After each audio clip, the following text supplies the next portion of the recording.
Good evening, everyone. Thank you very much for coming together so that we can share Torah, both the words that are written in a book before us and also the presence that we each bring to this moment, which is also elements of Torah. I want to begin by acknowledging that just very recently we've begun to experience some significant shifts in our natural lives, our social lives, perhaps our personal lives. And some of it has to do with actions that are beyond our control. And some of the changes have very much to do with things that are within our human control. So just recently, we experienced the winter solstice. And this is an event that's beyond our control. It has to do with the axial dynamics of our globe, where the shift of our Earth changes in its orbit in relationship to the sun, having to do with the nature of how much light is now reaching the northern hemisphere, for example. And then there are other situations that we've experienced recently that have very much to do with human activity. So for example, we now have the two very successful vaccines that are being used to address the coronavirus. And these result from extraordinary work by scientists here and elsewhere who have learned how to manipulate a molecule called the RNA to instruct our cells how to make a protein that's unique to this particular virus, which can then provide an immune response to the microbial pathogen that's associated with COVID-19. And then recently we experienced our holiday of Hanukkah, and that celebrates a moment when our ancestors more than 2,000 years ago refused to accept what seemed inevitable, that there would be some darkness in their world for some period of time. And so they went ahead and lit some oil that was only enough, they were told, for one day. And yet somehow the light from that expanded and increased in size and scope so that more light was brought into the world. They defied the expectations. And the same is happening in our very day today, where people are refusing to accept what seems inevitable in order to strive for that which seems restorative, no matter how impossible it might seem, all for the sake of creating a better world. So we salute nature, we salute our scientists, we salute all those who seek to bring greater justice and light into the world. It's beautiful to think of the harmony that can exist between human beings and nature in this coalescence of this moment. So part of the coalescence is for us to come together to re-engage this body of work we call Torah, in which we're reading a story that's, on the one hand, it's about events that are happening outside of us a long, long, long time ago. But the Jewish mystical way of reading this text is it's really also describing a narrative of events or dynamics that are happening inside of us. And tonight's story that we're going to read has a lot to do with shifts and a sense of going from what seems to be inevitable, what seems to be dangerous, into a new situation where there's a whole new possibility of life that's now generated as a result of the way these individuals handle this critical moment, which could go either way. Their world seems also to be on an axial shift of some kind, but it's an axial shift that they take charge of, this group of people, and shift it towards greater light. So we're going to see how all this plays out in the course of our study together. So our Torah portion is called Parshat Vayigash, which you can find beginning in chapter 44, verse 18. And what I'd like to invite everyone to do is to now go ahead and unmute yourselves, and together we can say our blessing for this opportunity of immersing ourselves in words and deeds and presences of Torah. Together we recite our blessing. Baruch Baruch Adonai Adonai Eloheinu melech Eloheinu melech haolam, asher asher kishanu tzivta v'tzivanu la'asot la'asot b'divrei divrei Torah. Torah. Thank you, God, for this opportunity of sharing Torah with one another and bringing greater Torah out into the world.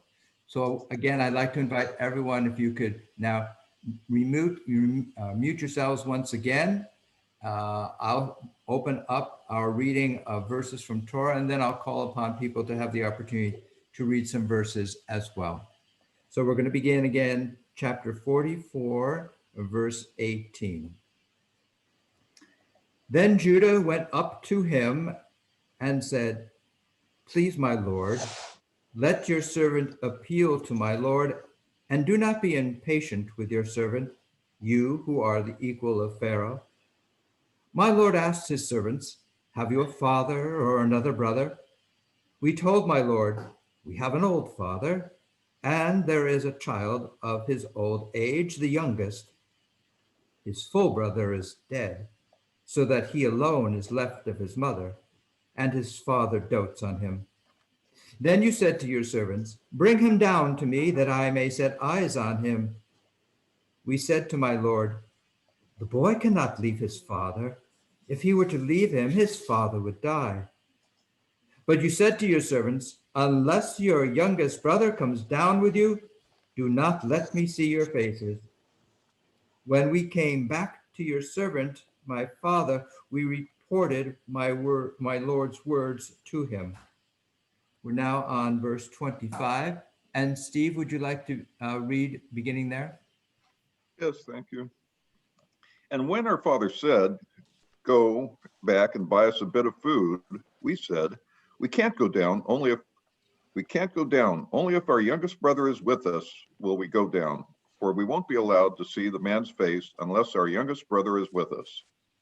Your servant, my father, then said to us, "You know that of the two my wife bore me, one is gone from my side." And I said, "Surely he's been ripped to shreds. I haven't seen him to this day. If you take this one too from me, and some calamity befalls him, you will lower my gray head in woe to Sheol. And now, if I go to your servant my father, and the lad, whose whole being is bound up in his, is not with us, and he sees that the lad is not there, he will die, and your servants will have lowered your servant to our father's gray head in anguish to Sheol. For your servant made himself responsible for the lad to my father, saying, if I don't bring him back to you, I will stand guilty before my father for all time. So now, please let your servant remain as my lord's slave in place of the lad, and let the lad go home with his brothers. For how can I go home to my father without the lad, and thus see the harm my father will suffer?" Thank you so much, Steve. Mark, would you like to read a little bit, beginning at the very start of chapter 45? I just got my Tanakh and I haven't found the page yet. Okay, that's fine. So Beginning let me ask Susan and David, would you like to take a turn reading it at the very beginning of chapter 45? Are we on? Okay. Joseph could no longer restrain himself before all who were standing in attendance on him. So he cried, "Send everyone away from me," so that no one else was there when Joseph made himself known to his brothers. He gave voice to a loud wail, and the Egyptians heard. Pharaoh's palace heard. Joseph then said to his brothers, "I am Joseph. Is my father really alive?" But his brothers were unable to answer him. They recoiled in fear of him. Joseph then went on to say to his brothers, "Come, draw near to me." So they drew near. He said, "I am Joseph, your brother, whom you sold to Egypt. And now don't be troubled. Don't be chagrined because you sold me here. For it was to save lives that God sent me ahead of you."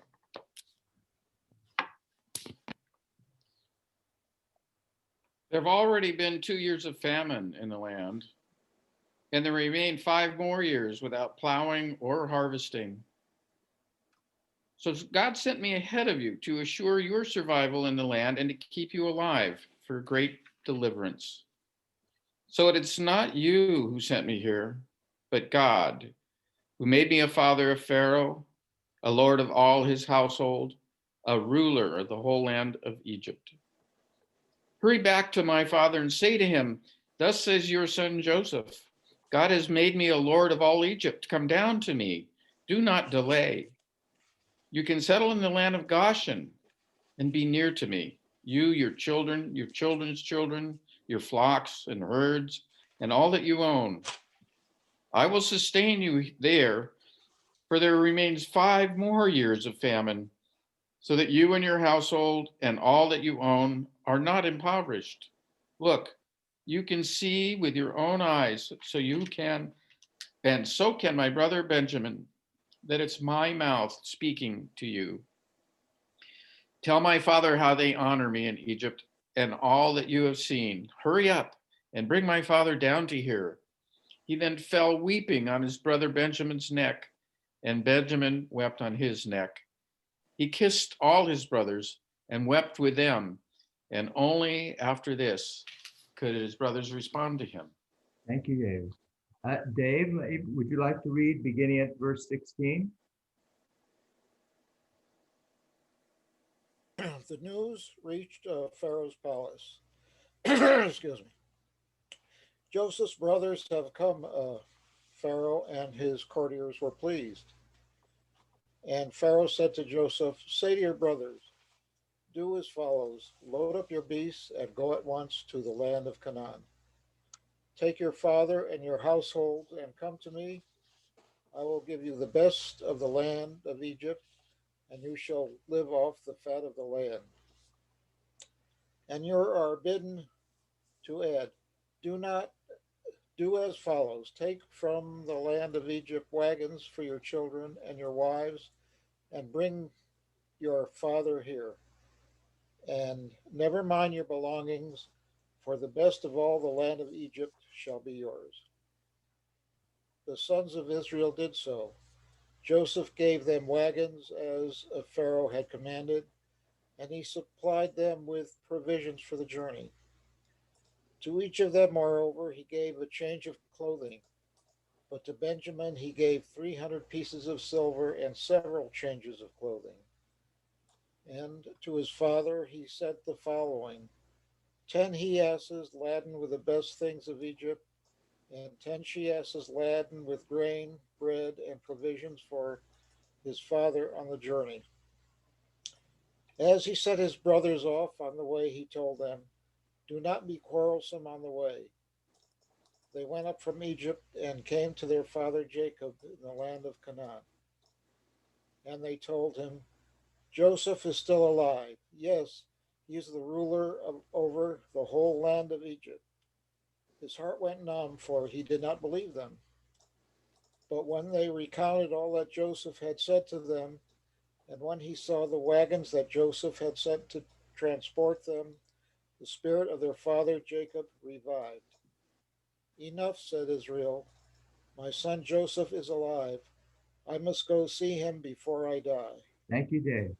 Wayne, would you like to read at the very start of chapter 46? Yes, thank you, Rabbi. And Israel and everyone he had traveled and came to Beersheba, and he offered sacrifices to the God of his father Isaac. And God said to Israel in night visions, and he said, Jacob, Jacob. And he said, I am here, Hineni. And he said, I am God, your father's God. Don't be afraid of going down to Egypt, because I'll make you a big nation there. I shall go down with you to Egypt, and I shall also bring you up. And Joseph set his hand on your eyes. And Jacob got up from Beersheba, and the children of Israel carried Jacob, their father, and their infants and their wives in the wagons that Pharaoh had sent to carry him. And they took their cattle and their property that they had acquired in the land of Canaan, and they came to Egypt, Jacob and all his seed with him. He brought his sons and his grandsons with him, his daughters and his granddaughters, and all his seed with him to Egypt. And these are the names of the children of Israel who came to Egypt, Jacob and his sons. Jacob's firstborn was Reuben, and Reuben's sons were Hanok and Palu and Hezron and Carmi. And Simeon's sons were Jemuel and Jamin and Ohad and Jachin and Zohar and Saul, the son of a Canaanite woman. And Levi's sons were Gershon, Kohath, and Merari. And Judah's sons were Er and Onan and Shelah and Perez and Zerah. And Er and Onan died in the land of Canaan. And Perez's sons were Herzon and Hamul. And Issachar's sons were Tola and Puvah and Job and Shimron. And Zebulun's sons were Sered and Elon and Jalil. And these were the sons of Leah, to whom she gave birth for Jacob in Padan Aram, and Dinah his daughter, every person of his sons and his daughters, 33. And God's sons were Ziphion and Haggai, and Shuni and Esbon, Eri, Erodi, and Areli. And Asher's sons were Imnah and Ishva, and Ishvi, and Beriah, and Sarah was their sister. And Beriah's sons were Heber and Malchil. These were the sons of Zilpah, whom Laban gave to Leah, his daughter, and she gave birth to these for Jacob, 16 persons. The sons of Rachel, Jacob's wife, were Joseph and Benjamin. And Manasseh and Ephraim were born to Joseph in the land of Egypt, to whom Asenath, daughter of Potipharah, priest of On, gave birth for him. And Benjamin's sons were Bela and Becher and Ashbel, Gera, Naaman, Echi, Rosh, Mupim, and Hupim and Ard. These were Rachel's sons, who were born to Jacob. All the persons were 14. And Dan's sons, Hushim, and Naphtali's sons were Jazil and Guni and Jezer and Shilem. These were the sons of Bilhah, whom Laban gave to Rachel his daughter, and she gave birth to these for Jacob. All the persons were 7. All the persons of Jacob who came to Egypt, who came out from his thigh, out of Jacob's sons' wives, all the persons were 66. And Joseph's sons were born to him in Egypt were 2 persons. All the persons of Jacob's house who came to Egypt were 70. Thank you, Wayne. Let me ask, Robin, would you like to read a little bit beginning at verse 28? Yes, thank you.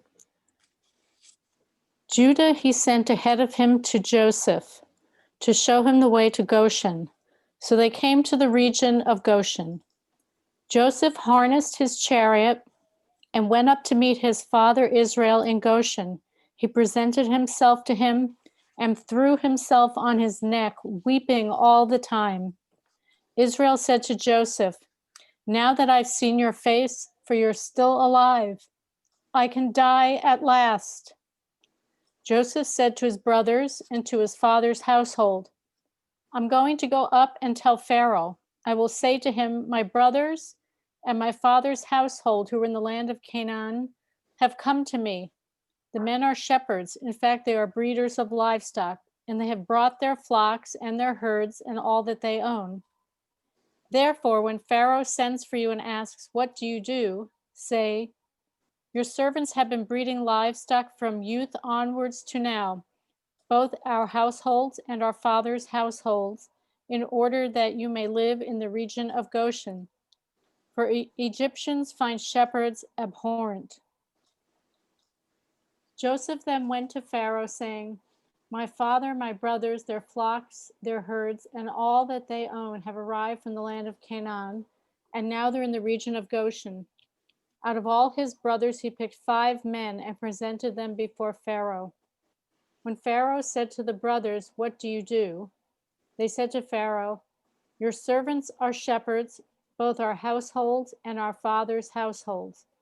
They went on to say to Pharaoh, We have come to stay in the land because there is no pasture for your servants' flocks. For the famine is oppressive in the land of Canaan. Now we ask you to let your servants settle in the region of Goshen. Pharaoh then said to Joseph, now that your father and brothers have reached you, the land of Egypt is before you. Settle your father and brothers in the best part of the land. Let them settle in the region of Goshen. And if you know of any able men among them, make them overseers of my livestock. Thank you so much, Robin. Harriet, would you like to read a little bit beginning at verse 7? Then, wait a second. Then Joseph brought in Jacob his father and stood him before Pharaoh.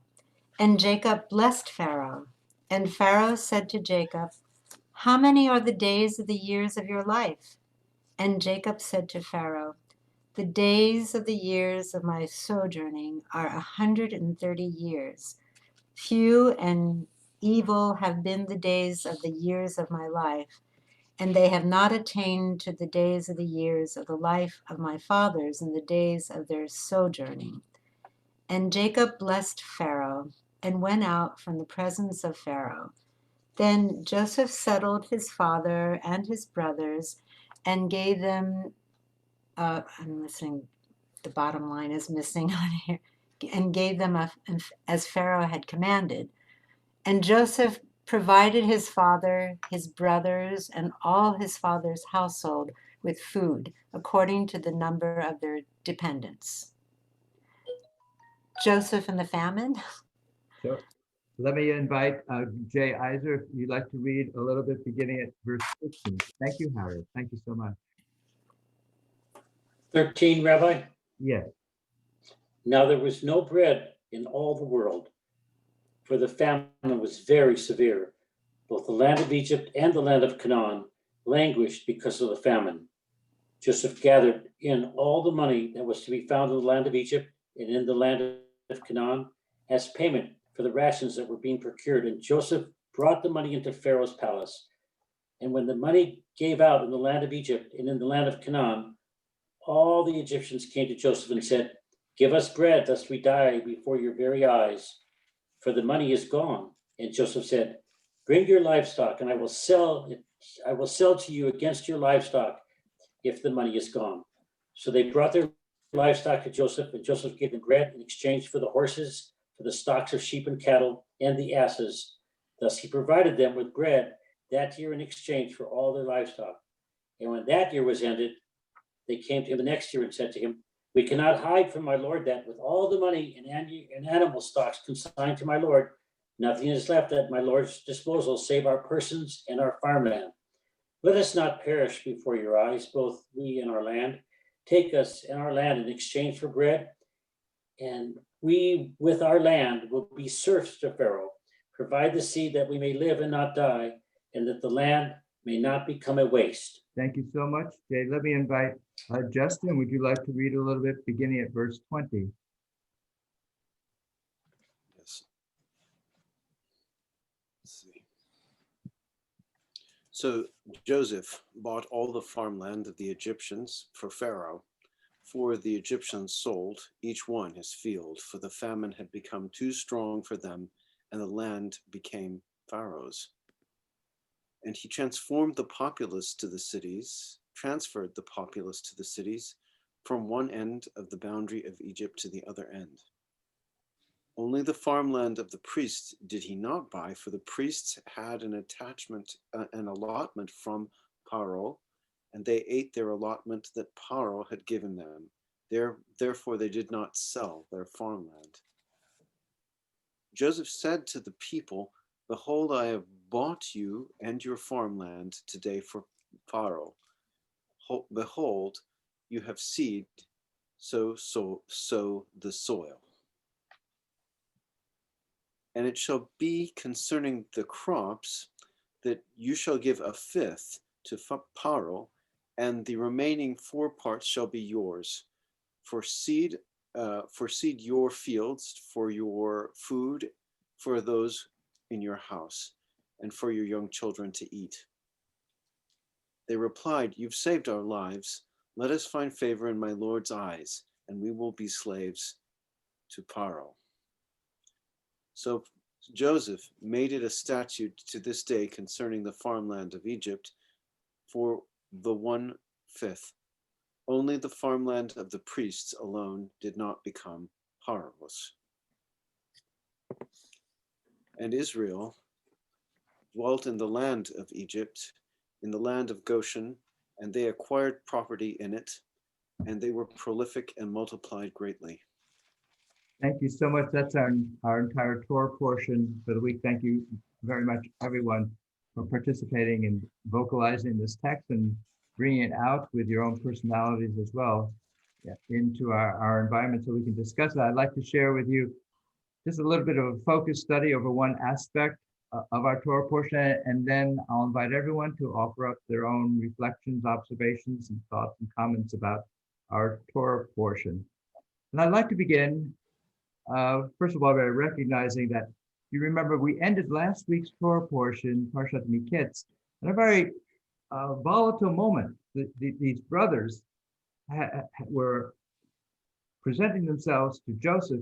They didn't know that the person that was in front of them, this all-powerful person, was in fact their brother. And they were pleading, not just for their lives, but because the goblet had been found in Benjamin's bag, if you remember, saddlebag, and Joseph was threatening to place Benjamin in prison. So how is this going to end? Joseph presents himself as, don't you realize how powerful I am? Don't you realize what you've done? And I'm going to punish the person responsible for all of this. That's how last week's Torah portion ends. And this week's Torah portion, we see how is this moment of possible tragedy, this moment where which hinges on a possible violence, of separation, of family. How is this all going to get resolved?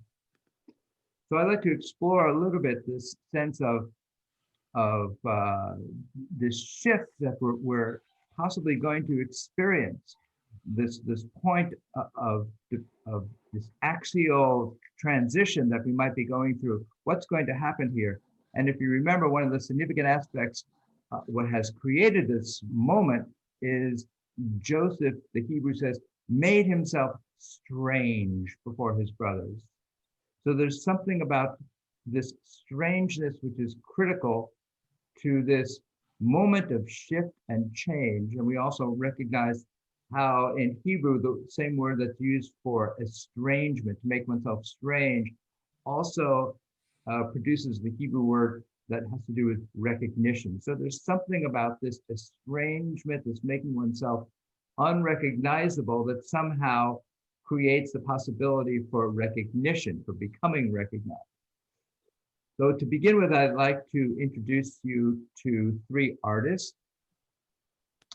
And if you have a study sheet, you'll see that the graphic that I've presented on the study sheet is a painting by an artist, Laos Kihani, and it is a portrait of Tristan Tzara.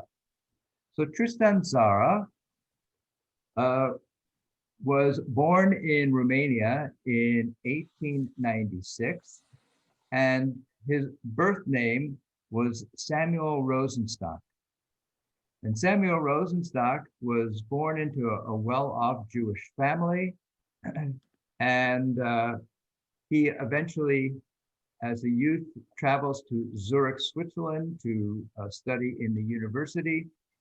His parents, it's interesting to note that when they were born in Romania, they were born in the Kingdom of Romania, and at the time, because they were Jewish, they were not emancipated as citizens. So they didn't have certain rights because they were Jews. So Samuel Rosenstock goes to Zurich, Switzerland for university, and while he's there, he becomes very involved with some artists and poets. And in 1918, he changes his name around this period from Samuel Rosenstock to Tristan Tzara. And Tristan Tzara is kind of a pun in Romanian, Tristan Zara could be translated as Tristan Sad Zara. I'm sorry, Tristan Zara, sad in the land. So there's something about, he takes a name kind of the way Joseph has named his sons, having to do with some kind of dissociation both from his past and his present. Tristan Zara expressing this notion of, I am not of this place, which also we'll encounter one of our ancestors naming one of his children, Gershom, as, I'm a stranger in this place. So he changes his name, and in 1918, he publishes what's called the Dada Manifesto. And this really launches an entire literary and visual artistic movement called the Dada movement.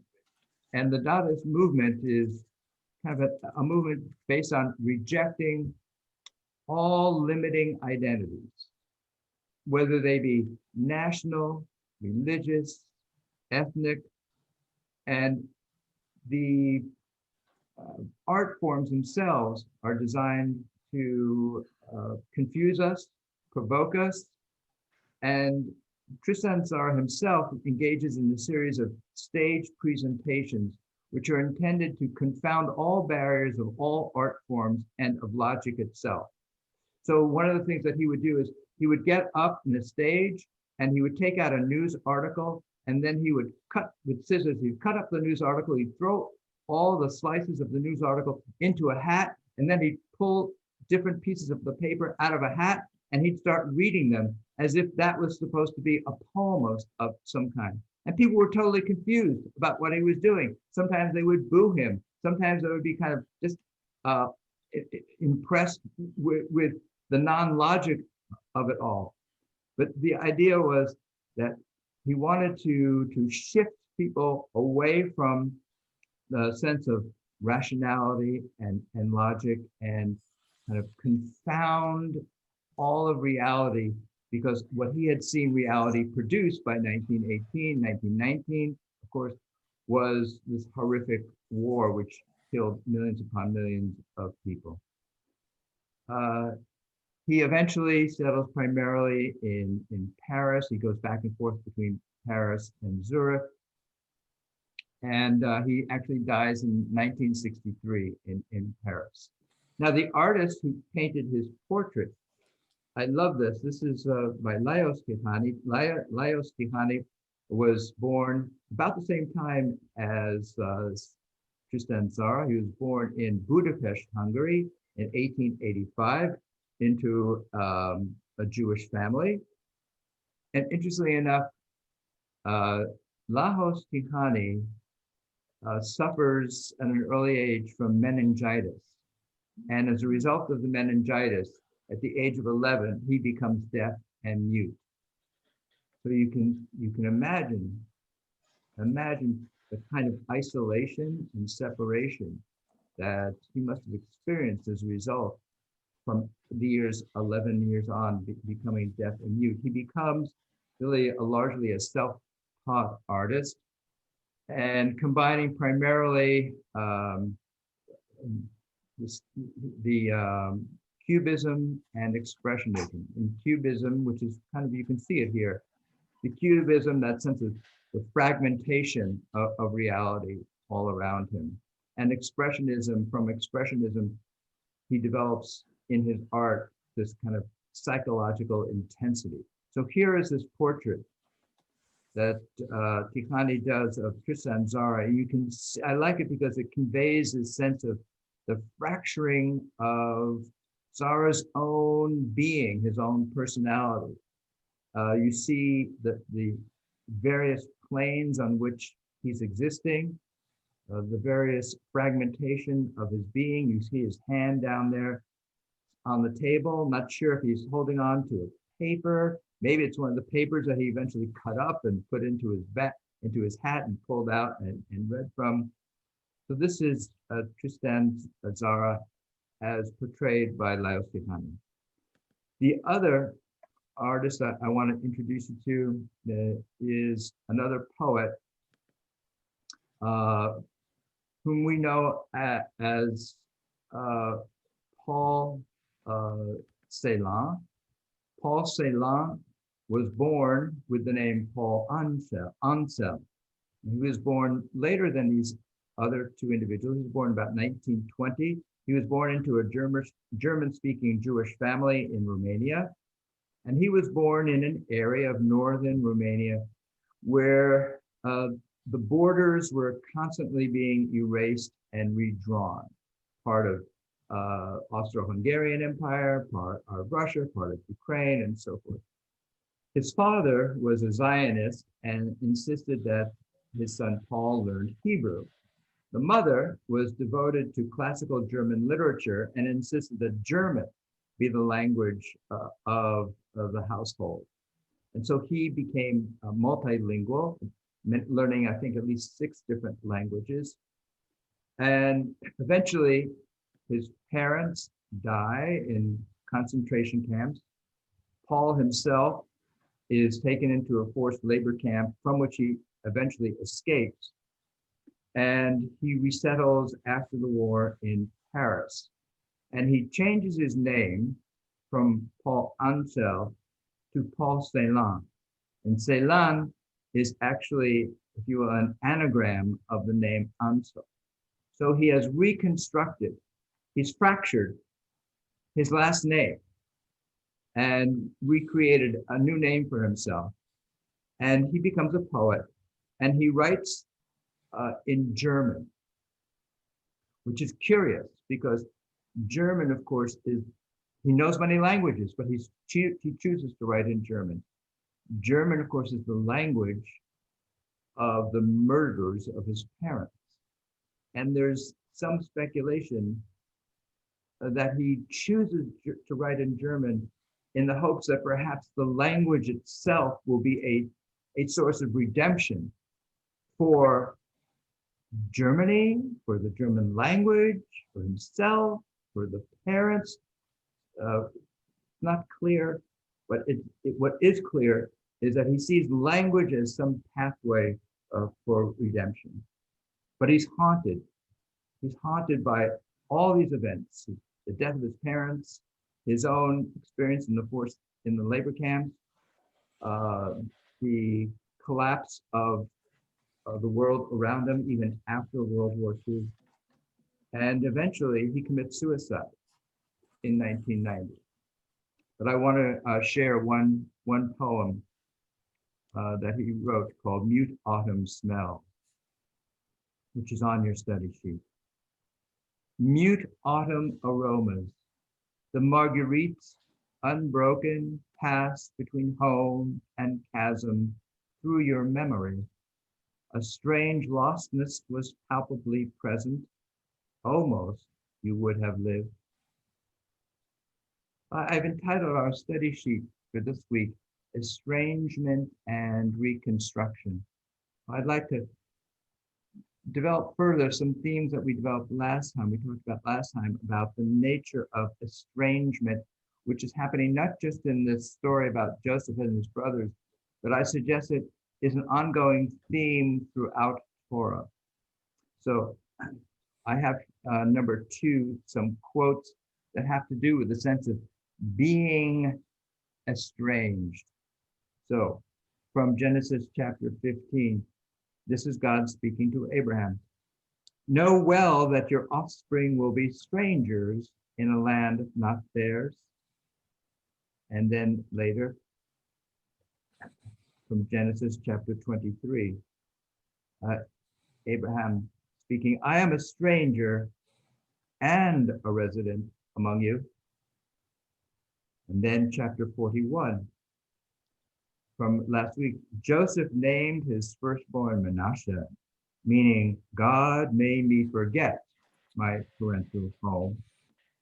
And then, of course, from last week, chapter 42, Joseph made himself strange to them.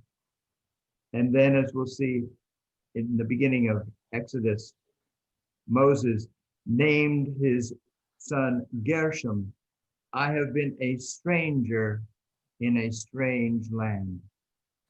Last week we talked about this first scriptural verse, know well that your offspring shall be strangers in the land not theirs, as possibly not indicating a punishment, but a promise, hinting that perhaps there's some value to be gained from this experience of being a stranger, of not feeling a sense of certainty and settlement in the place where you are.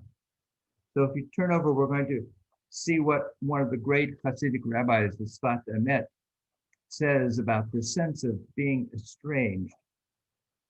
Number 3, quoting our verse from this week's Torah portion, Joseph could not restrain himself. Joseph made himself known to his brothers. And the Sfat Emet's comment on this is, apparently, Joseph had previously not been Joseph at all.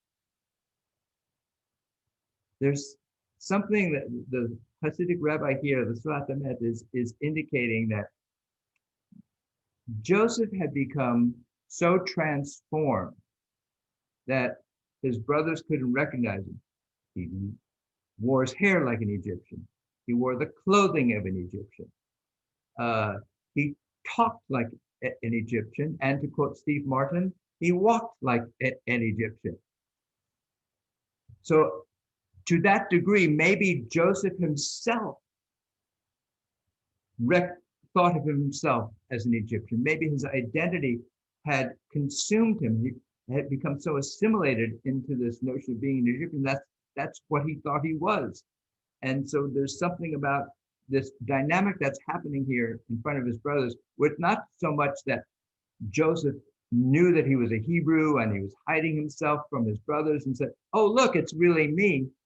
There's something that happens in this experience, in this encounter at the very beginning of our Torah portion, where Joseph emerges out of his enrobement as an Egyptian and says, oh my, I'm a Hebrew.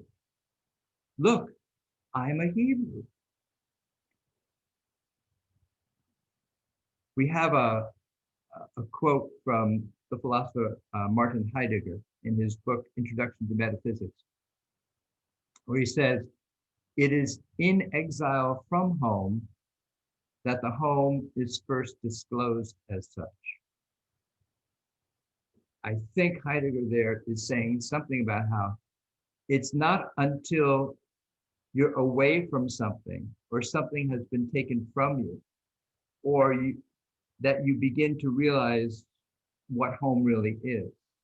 In other words, sometimes we take everything for granted and we don't have the sense of distance and distortion, if you will, to realize who we really are and where we are.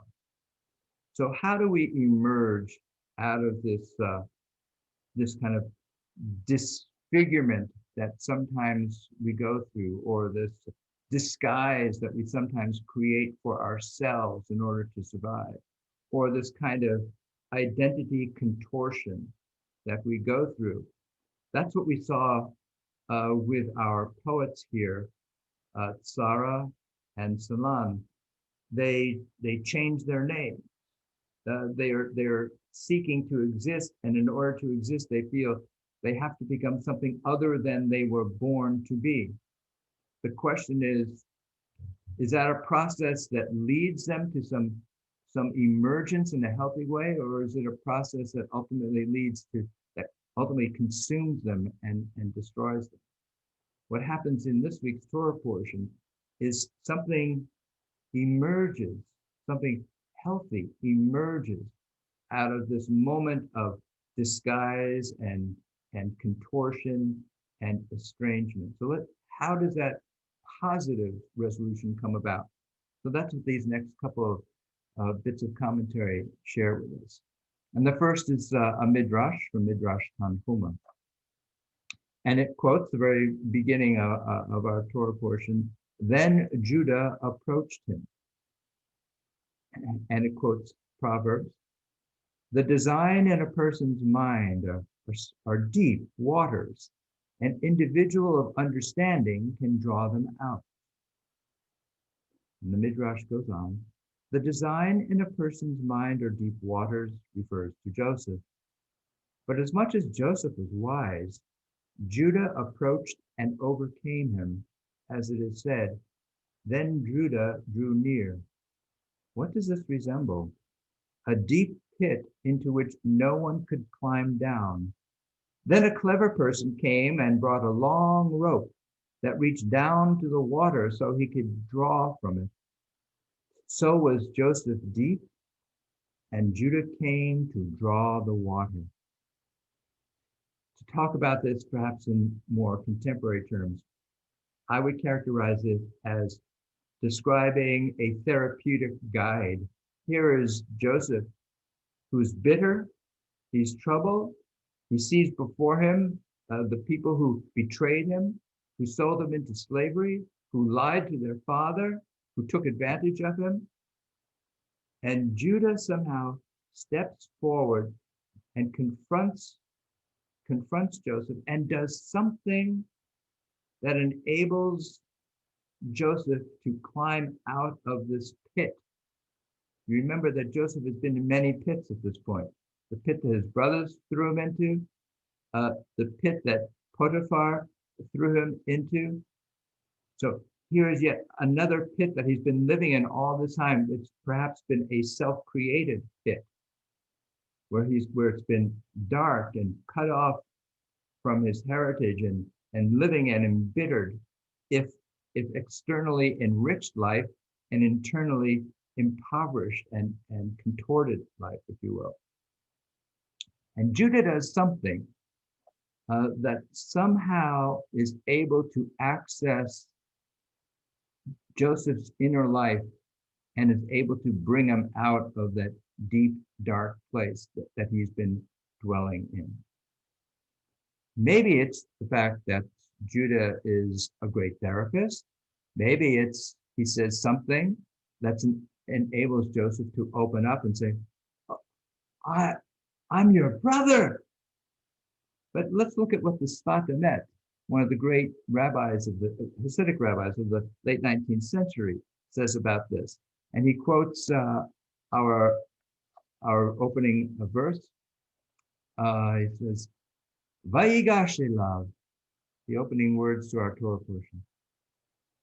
So the question is, the translation says in my book, then Judah went up to him, Vayigash elav. But the Sfat Emet says, well, there's no names here. So the question is, to whom did Judah go up to? Well, on one level, he did go up to Joseph, and he acknowledges that in his commentary. Sfat Emet writes, Vayigash elav, and he went up to him, and Sfat Emet says, to Joseph, but also Judah went up to his own self, and also he went up to God. He made no legal plea, yet since he accessed the reality of his narrative, salvation came to him, as it says in Psalms, truth springs up from the earth. What is the Sfat Emet here referring to? He accessed the reality of his narrative. If you remember from our previous Torah portion, where Judah had this experience with Tamar, and he slept with Tamar, and then Tamar confronts him, and then Judah says, she's more righteous than I am. Yes, that was me. What Sfat Emet seems to be saying here is that in this encounter, Judah is not merely speaking to Joseph and eliciting something from Joseph. Judah had an encounter in which he realized his own fracture, his own waywardness, his own errors.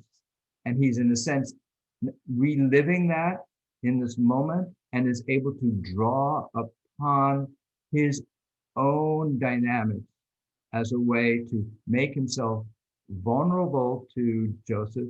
And Joseph somehow, according to Sfat Emet, sees now an authentic person before him, someone who is confronting, who's not just telling him that you did something wrong or we did something wrong. No, that Judah is now bearing his own waywardness, his own fracture. And as a result of that, this brings Judah ever closer to God. And as a result of that, that's what Joseph is responding to. He's responding to Judah as a damaged person, making himself vulnerable, and through that vulnerability and confrontation with his own experiences, has drawn closer to God. And that makes Joseph now more amenable to now saying, I am Joseph. And the tears begin to flow. So it's interesting. I think all of this is Torah trying to tell us something about estrangement can be a very powerful dynamic in our lives to help us evolve to a higher state. But we have to know how to use that experience of estrangement in a way that helps us to evolve rather than it further embittering us and making us grievance rather than revolutionaries, if you will. Revolutionaries in the spiritual and psychological sense. It's interesting that this week's Haftarah portion is from the prophet Ezekiel.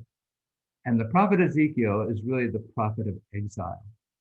He's the one who teaches the people when they're living in exile that God doesn't just exist in the land of Zion. God is not tied to one place and now you're abandoned. God is everywhere. God travels with you. And here's the promise that God makes through the prophet Ezekiel in the Haftarah that goes with this week's Torah portion. Because he's talking about a land in which the entire people of Israel have been divided as two nations, a northern and a southern. And the prophet says, I shall make them a single nation in the land. Never again shall they be divided into two kingdoms. Never again shall they defile themselves by their fetishes. And the word for fetishes here is gelulechem. The word gelulechem comes from the Hebrew verb galal, which means to roll. And sometimes one version of that word galal gets translated as idol. So the notion of a fetish here, coming from a verb having to do with spinning and rolling, what came to my mind anyway, is something that's rolling, is something you're constantly chasing after. So this notion of a fetish, it is as if the people are constantly chasing after something that keeps rolling out of their reach. That's what the fetish is. It's something that they can never quite get to, but they're always chasing after. So the promise from Ezekiel is that there is indeed value to be found in our having been separated from the land, because we've discovered that God is not just with the land, God is also with us, even when we're in exile.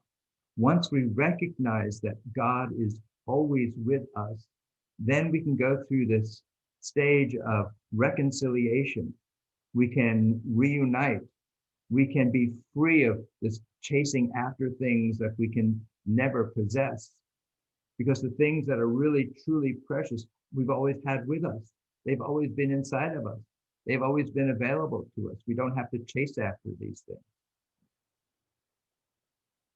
So the Torah is teaching us something about both, I think, on a personal dimension, when one is feeling a sense of dislocation and existential contortion, the possibility of emerging out of that, if we have the proper, if you will, therapeutic or spiritual practice and tools.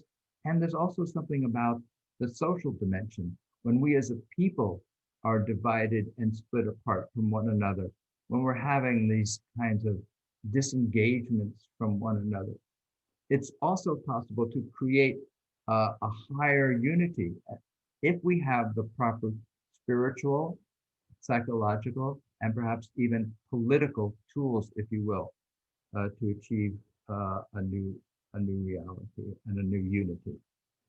So let me invite, let's take another 15 minutes, if you will. I'd love to hear thoughts, reflections, and responses and things that came up in your mind as we were studying this week's Torah portion. So if you'd like to raise a hand, I'd love to hear what you have to say.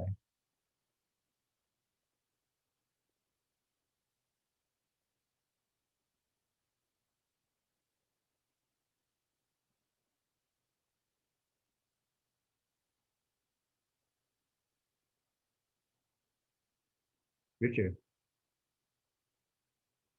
you'll have to unmute yourself. Thank you. Since nobody else wants to go out there, I'll let my anxiety prevail and say something. Joseph had many coats, many garbs, and even had the robe of Pharaoh, who was like a god. And he's described by our author as having the spirit of God. And his brothers don't recognize him. They never recognized him before either. He was just a kid that wore his dad's favorite coat. And this business of rolling around like the holy rollers, looking for something to attach to, seeking something. And I think that we say that, God is inside us all. It's not separate. That there's only one thing. Everything else is an illusion. We all wear different cloaks at different times. We're different selves in different situations. We react to the phenomenon around us. And right now, it's the pandemic. It's the election. It's the poverty. It's the caste system. Totally upsetting to us all and making us up deep within that none of this can be real. The only reality is the mind or God, whatever you want to call it. But I think that this portion speaks to exactly what you're saying, that we all get to where Judah does, his own brokenness, and we use our brokenness to say it's okay to be a little bit broken and get rid of your garment. And don't have a lot of concepts, just be in touch with the God that is coming at us from everywhere. I got 1, 3, 6, 9, 10, 11, 12 screens here. God is coming at me from all these different places. And if I can react to them rather than try and assume some identity in physical reality, I really get to have my family. And that's what happens to Joseph. He winds up saying, well, God was for a reason I came here.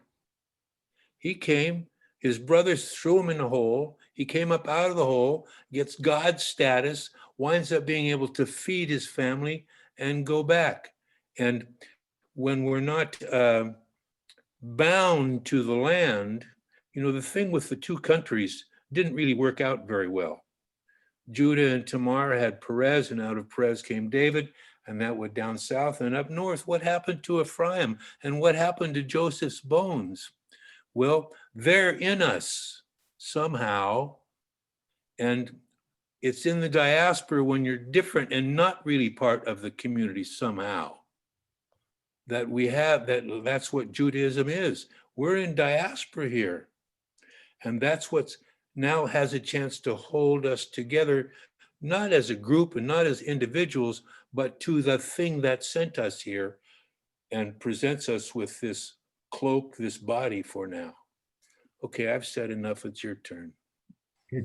What's beautiful, what you remind me is that the traditional blessing for boys and for the sons on a Friday night is may you grow up to be like Ephraim and Manasseh. Of course, Yes. the question, why Ephraim and Manasseh? Well, why wouldn't it say, may you grow up to be like Jacob or Abraham? And the understanding is that Ephraim and Manasseh were the only two out of all of these tribes, the only two that were born in exile, in diaspora. And so the notion is, if you can grow up in exile, in estrangement, and still retain a sense of your identity, that's what we want. We don't want someone who has stayed home the whole time, because this is where the growth happens, if you will. Yeah. You're Jay, also Rachel's grandchildren. Rachel's grandchildren. Jay, did you have something that you wanted to share? Well, I think identity, there's an identity in strange land where I believe I heard Joseph say to them, don't tell them that you're shepherds because they don't like shepherds. Tell them that you're breeders. Is that correct? Yeah. And then they went ahead and said, oh, we're shepherds. Anyway, what's that about? I believe that I am getting the feeling just looking at this group and I like what you said about wearing different coats, and we dress sometimes in disguise. We dress sometimes as the custom or as our position in the land where we're at demands, as in Joseph. What are your thoughts, Rabbi? Well, let me hear. First, others have some thoughts and comments. Yeah, Justin. Comparative mythology in the Gnostic religion, which happens probably around, somewhere around the zero in the Common Era, around the same time as Christ, there's something called the Hymn of the Pearl. And in the Hymn of the Pearl, there's a similar sense, like Joseph, that somebody goes down into Egypt. They're from a divine origin of some kind. And when they go down into Egypt, they completely forget. They become just one with the Egyptians. And then the brothers are sent in some way, and that's more favorable than Joseph and his brothers. It's quite touching, really, to hear and feel the drama of this reconciliation, this tshuva that's being worked out in this. But in the Gnostic version, it's simply a matter of reminding this person that they're from a better and more divine place than what's being given to them, even in their success in Egypt. Fascinating. Thank you, Justin. Yes, and Susan, you'll have to unmute. Yes. So looking at this Torah portion and Joseph's change, Joseph's introspection and acknowledgement of who he is based on being his visit from his family and from what Judah says,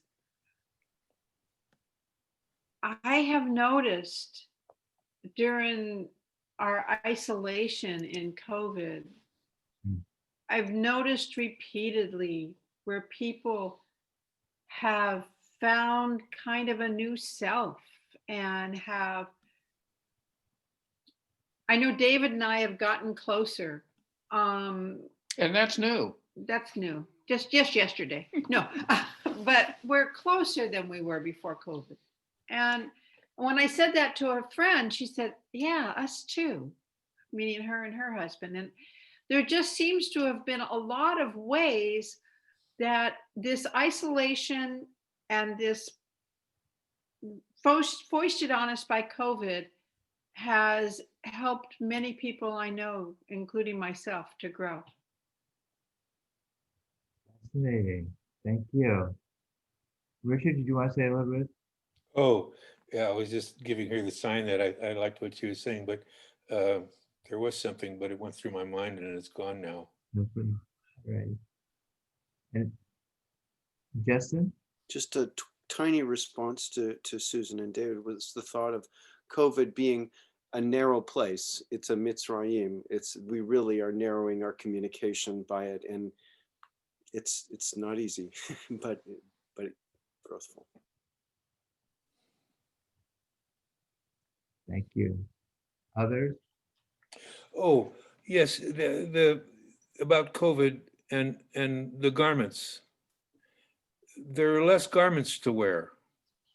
My closet is full of clothes. I no longer have anything to put on for to go anywhere. There's no the interaction is between myself and my maker or my mind or whatever is not the illusion of physical reality, and that nature I relate to, as opposed to everybody around the coffee table or on the street or whatever. There's less, as some children we say about some kids that this online learning isn't good, they're not getting their socialization and so forth and so on and so forth. And that's true for some, but there are some who are really taking to the online learning and are becoming interested in the subject matter and going deep and learning more and more with online tutors. And I think that's going on for some people in this diaspora of the pandemic, because there isn't so much socialization. There's more time, not for reflection so much as not being distracted by the din. Amen, indeed. David?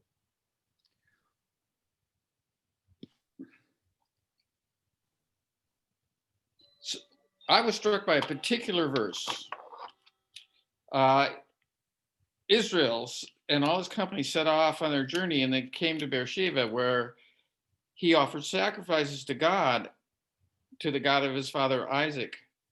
God addressed Israel in a night vision and said, "Jacob, Jacob." Well, I've been puzzling all year and for a long time of when this guy's Jacob and when he's Israel. He's both in this sentence. And then it says, and he said, Jacob or Israel, Hanani. Related to nothing. One of my puzzles that I like to. Okay. And Wayne actually gave us that bit of Hebrew, Hineni, when he read that verse. Yeah. And which means I'm here, which my most recent understanding of Jacob versus Israel kind of got from you, I think, is that when he's here, then he's Israel.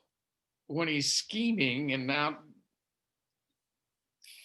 in a sort of disjointed, distracted way, then he's Jacob. But whether that fits with this particular thing or not, I don't know. Jay? Well, that brings to mind an interesting twist of words talking about COVID and living inside with this wonderful woman, Freddie, that I live with. She has a habit of, if I asked her a question, what would you like for dinner tonight, spaghetti or chicken? And she'll answer any or question with yes. I mean, are you Jacob or Israel? Yes. It's like the same thing. So I sent somebody if you ask me if you need it, every year I send out Chinese food on Christmas. Look it up on YouTube. It's a legend video by a young man. I don't know how old he is now, but I sent it out to someone, and he said, "Wait a second, is it Christmas or Shabbat tomorrow?" And my answer was yes. You know, answer an or question with yes, and it gets you guessing, like, who is he and what yeah, and also I also see a lot of in the God reflects himself it's my father's God, as if it's not his God. This God seems to be detached when he says, I'm going to pray to the God of my fathers. Well, isn't he your God also? Why is this book so mysterious? Why us? Who else? So I go back to how this whole book we call Torah opens up with the Garden of Eden. And with everything just being easy and everything's available and they didn't have to do much. And the Torah seems to be saying, no, that's not going to work. That's not going to how you're going to evolve. So you need to leave that. And then, of course, we get to the story of Abraham, and the whole story of Abraham, the trajectory of his life, all has to do with this voice saying, you need to leave behind that which is familiar. You need to leave behind that which you know. If you're going to evolve into this greater enterprise that eventually we call the Jewish experience. But the idea is, if you want to evolve, you need to leave behind what's easy and comfortable. So it's within the context of those two early stories then that we read the statement, you're going to be a stranger in a strange land. It is not to be read as a source of punishment or something to fear. It's part of the journey that Torah is calling us upon if we wish to evolve into a higher state of being. And then the question is, when you're dislocated, when you're in estrangement, do you have the tools necessary to emerge out of that estrangement as a healthier, more whole human being, or are you going to emerge out of it as an ever more fractured human being? And that's what Torah is trying to do for us.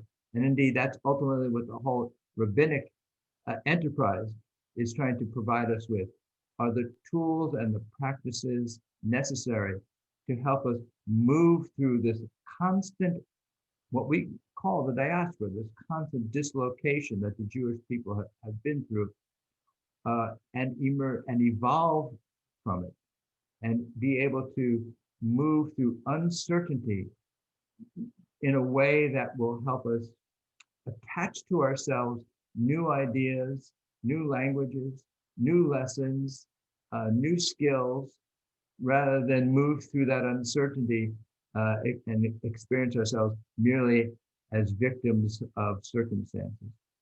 So the whole, what Torah and then ultimately the rabbinic enterprise is trying to teach us is those tools that will help us to evolve as we go through the necessary aspect of being a human being, which is uncertainty and dislocation. So it's my hope and prayer for all of us that together we share those kind of tools and lessons and stories and a sense of community that is so critical to moving through these periods of either personal or social dislocation, so that we can emerge from these moments in a higher state. I'm so grateful to be with all of you. Next Thursday, I know, is New Year's Eve. It's also the concluding Torah portion in the book of Genesis. We are going to gather at our normal time if people want to incorporate our study time as part of their celebration of moving into a new secular year, so be it. If you want to come back to it afterwards and do a recording of it, so be it. That'd be wonderful. We're going to go ahead next Thursday and complete this journey through the book of Genesis and enter into the book of Exodus the following week. Richard, do you have? Just a question, is tomorrow a fast day? Yes, tell us why you think it might be. Well, wasn't that the day that Nebuchadnezzar took on Jerusalem? Thank you. Indeed. And one one other comment is it also begins what we call what Christians refer to as the 12 days of Christmas, which culminates in Epiphany on January 6th, which is the moment when the Magi, the three wise people, come and bring their offerings at the conclusion of these 12 days. And what it made me think of was that the Mishkan, the celebration of the Mishkan, the inauguration of the Mishkan, how long was that celebrated for? 12 days, because each tribe would bring in offering to celebrate this great moment. So it's lovely when, yes, Harriet.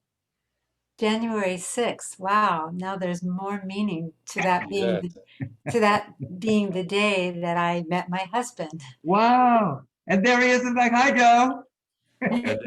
That's the day that that was my epiphany. isn't that something else that's supposed to happen in our political system on the 6th of January? But it was also my parents' wedding anniversary on January 6th. Wow. It was Beshared, right? It's lovely when it all comes together like that. And one more ecumenical thought. Yeah. You know that Santa and his sleigh has 8 reindeer? And then there's the emendation of Rudolph, who lights the way. Is that a competition with the shamas on the Hanukkah candle? That's lovely. Someone should make a Hanukkah like that with Rudolph as the shamus. I love it. I'm working on it. I got sculpture. It's in your good hands. Everyone, be well. Have a wonderful week. Look forward to our regathering. God bless you all. Thank you. Bye-bye. Thank you.